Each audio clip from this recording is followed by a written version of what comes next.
Уран күн жүйесіндегі жетінші ғаламшар. Уранды жермен салыстырғанда жер одан 4 еседе кіші. Ал жер болса одан 4 есе.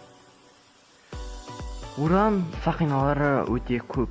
Ол күннен алысқа орналасқан. Ал жермен салыстырғанда ол көп көгілдір болады. Ураны телескоппен зерттегенде оның газ тұрғанын көрінеді. Және оны Гершель 13-шінде ашқан. Уран күн жүйесінің әрине жетінші ғаламшары болғандықтан ол өте суық және мұзды болады. Уран бұл Кроностың латын атауы. Күнді 84 жылында бір рет айналады.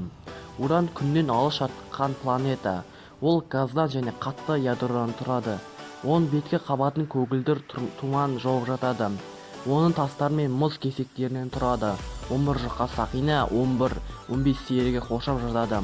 Ежелгі жұлдызшыларға бұл планета белгісіз болды. Планетаны ағылшыннан ұлы астрономы Гершель телескопты көмегімен ашқан.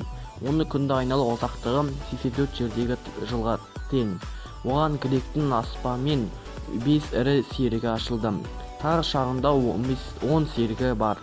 Миранда мен Ариэль Уранды айнала қозғалатын серікті В.Шекспирдің екі кейіпкер осылай атаған.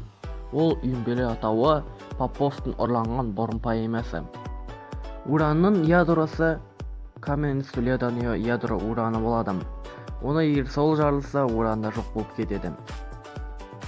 Ендеше каналға жазылып, лайктарыңызды аямай басып кетеміз. Сау болыңыз.